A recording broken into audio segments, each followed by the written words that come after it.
Was trying to find a reason to tell you that I'm sorry.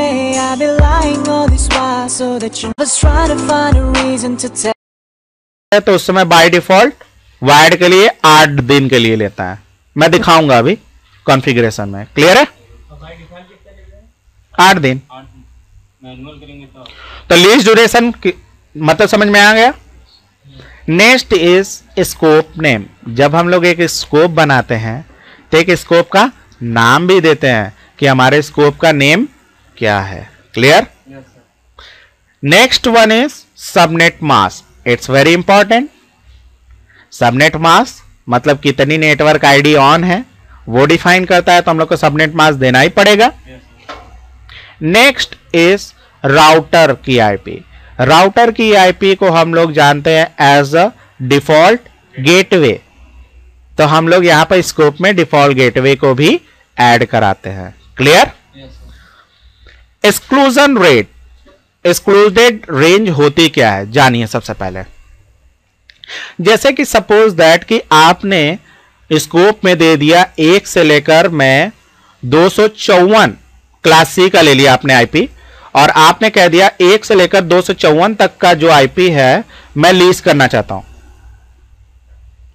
या 1 से लेकर 100 तक की आईपी मैं लीज पर देना चाहता हूं, और आप चाहते हो कि अरे मैंने जो 1 से लेकर 100 तक की आईपी दिया है मुझे उसमें से 10 आईपी निकालनी है, मुझे 10 आईपी डीएचसीपी सर्वर के थ्रू नहीं देनी है, तो उसको आईपी आप कैसे निकालोगे? ये कहलाती है एक्सक्लूडेड रेंज या एक्सक्लूजन रेट। इससे क्या कर सकते हो आप, जो लीज की रेंज होती है उसमें से वो आईपी एड्रेस आप कुछ निकाल सकते हो, जिसको कंप्यूटर को हम लोग रिजर्वेशन के लिए यूज करेंगे। Clear? Next one is network IP address range. तो ये जाहिर सी बात है किस में जाएगा? स्कोप में जाएगा कि हमारे नेटवर्क का आईपी एड्रेसेस का रेंज क्या है। क्लियर? आगे देखें। इसमें कोई प्रॉब्लम आप लोगों को? Next is super scope and multicast scope. Problem है? राइट डाउन कर लीजिए अगर राइट डाउन करना चाहते हैं तो। वैसे वीडियो तो क्रिएट हो रही है, कोई प्रॉब्लम नहीं है।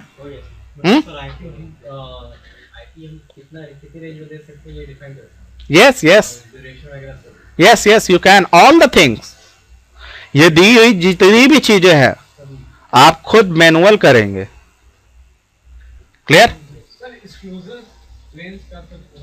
अभी अभी मैंने बताया ना कि आप अगर क्लास सी का आईपी यूज कर रहे हैं तो उसमें 1 से लेकर 254 तक आप आईपी एड्रेस देते हो, तो 1 से लेकर 54 तक का आईपी लीज पे जा रहा है, तो उससे कितने क्लाइंट कनेक्ट होंगे? क्लियर है? अगर मान के चलिए हमारे बॉस भी, जो बॉस का पीसी है हमारे, वो भी डीएचसीपी से ही आईपी ले रहा है। क्लियर है? वो लीज खत्म होगा तो फिर चेंज हो जाएगा। प्रॉब्लम? अब मैं चाहता हूं उसी लीज में से जो आईपी एड्रेस है मैं कुछ आईपी एड्रेस निकाल लूं, जिसे मैं रिजर्वेशन के थ्रू अपने बॉस को, अपने मैनेजर को, अपने अकाउंटेंट को आईपी असाइन करा सकूं हमेशा हमेशा के लिए। बॉस के लिए मैं दे दूं 92 के रेंज में 1, तो हमेशा 1 ही रहेगा उसकी आईपी। जब भी डीएचसीपी सर्वर से लेगा तो 1 ही मिलेगा, चाहे वो पीसी ऑफ रहे चाहे ऑन रहे, वो आईपी एड्रेस किसी को दी जाएगी नहीं। तो उसको किस में निकालेंगे? एक्सक्लूडेड रेंज में निकालेंगे। क्लियर है? रिजर्वेशन एक्सक्लूडेड दूसरे दोनों अलग अलग चीजें हैं। उस जब आप रिजर्वेशन ये नहीं यूज करते, रिजर्वेशन का मतलब होता है किसी पर्टिकुलर पीसी को किसी पर्टिकुलर आईपी असाइन कराना। रिजर्वेशन और एक्सक्लूडेड का मतलब यह होता है कि रेंज में से आईपी एड्रेसेस को निकालना जो कि लीज पर न दी जाए। क्लियर? चलिए, next is super scopes and multicast scopes. देखिए सुपर स्कोप्स क्या होता है? जब हमारे 2 और 2 से अधिक स्कोप्स आपस में जुड़ जाते हैं, मतलब एक ही हमारा सर्वर है। जैसे मान के चलिए ये हमारा एक सर्वर है जो 2 नेटवर्क देख रहा है, इसके पास 2 लैन कार्ड है, एक लैन कार्ड से इधर जुड़ा हुआ है मतलब 10 का रेंज और इधर 20 का रेंज, ये दोनों का आईपी एड्रेस प्रोवाइड कर रहा है। तो यहां पर क्या होगी, 2 स्कोप बनेगी, एक स्कोप इसके लिए और एक स्कोप इसके लिए, तो ये क्या कहलाएगी, सुपर स्कोप। यस। और मल्टीकास्ट स्कोप क्या होती है कि हमारे पास अगर मल्टीपल है, जैसे कि एक ही, जैसे 10 के रेंज में सबनेटिंग और मेटिंग करके हमने मल्टीपल रेंजेस बनाए हुए हैं, तो वहां पर हमारे इस सर्वर पर क्या होगा, मल्टीपल स्कोप्स बनेंगे, तो इसे क्या कहते हैं, मल्टीकास्ट स्कोप्स।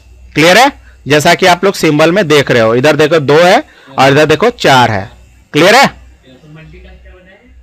मल्टीकास्ट का मतलब यह होता है कि मल्टीपल स्कोप्स, जैसे मान के चलिए आपके पास 4 है, 4 लैन कार्ड आपने लगाया, 4 नेटवर्क के लिए आप एक ही डीएचसीपी सर्वर से वर्क करा रहे हो, सबको अलग अलग, एक 10 का, एक 20 का, एक 30 का, एक 40 का, तो इसके पास क्या हो रहा है, मल्टीपल बन रहा है, तो इसे क्या कहेंगे, मल्टीकास्टिंग करने वाला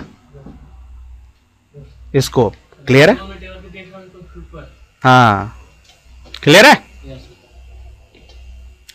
next is what are the DHCP options. ये देखो डीएचसीपी ऑप्शंस होता क्या है, जैसे कि एक पीसी को डीएचसीपी सर्वर के थ्रू आईपी मिलना ही काफी नहीं होता, आईपी देना और सबनेट मास्क देना ही काफी नहीं होता है, उसके साथ साथ उसको और भी चीजों की जरूरत होती है, जैसे राउटर की आईपी एड्रेस, डीएनएस सर्वर का आईपी एड्रेस, डोमेन नेम का, ये सारी चीजें होती है ना। तो ये भी आप डीएचसीपी सर्वर के थ्रू प्रोवाइड करा सकते हो, और ये सारी चीजें कॉन्फ़िगरेशन ऑप्शनल होती है। ऑप्शनल का मतलब करना चाहो तो करो, नहीं करना चाहो तो मत करो। तो देखो यहां पर दिया हुआ है, ये जैसे डीएचसीपी क्लाइंट है, जब ये डीएचसीपी सर्वर कॉन्फ़िगर कर देगा अपना डीएचसीपी ऑप्शन सारा, तो इसको क्या क्या चीजें मिलने लायक रहेगी, एक तो क्लाइंट आईपी एड्रेस, और दूसरा, और डीएचसीपी ऑप्शन जब प्रोवाइड कराएगा तो क्या क्या देगा, राउटर का आईपी एड्रेस मतलब डिफॉल्ट गेटवे, डीएनएस सर्वर का IP address, win server.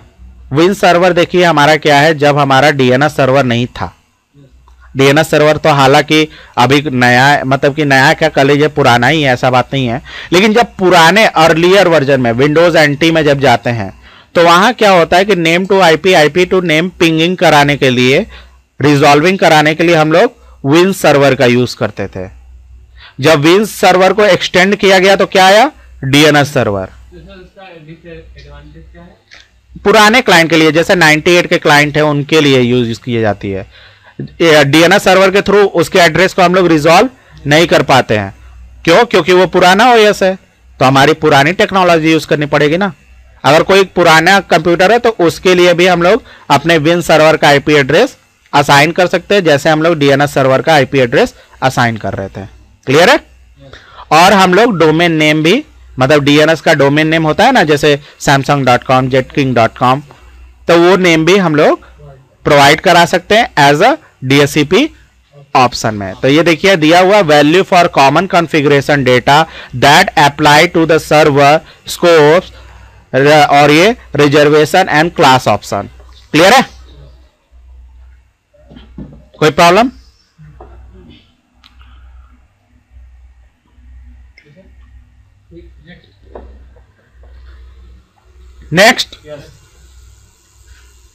Next is what are the DHCP class level option. ये क्या है? It is only concept, nothing at all. ये कॉन्फ़िगरेशन करने लायक नहीं है, बस ये कॉन्सेप्ट है। Concept is that what scope option that apply to specific type of devices. और वो 2 टाइप की होती है क्लासेस। पहला होता है वेंडर क्लास। वेंडर क्लास का मतलब ये होता है, सॉरी एक और है यूजर क्लास। दोनों का डिस्क्रिप्शन देखिए। वेंडर क्लास का मतलब ये होता है configured by vendors such as Microsoft, HP and sun.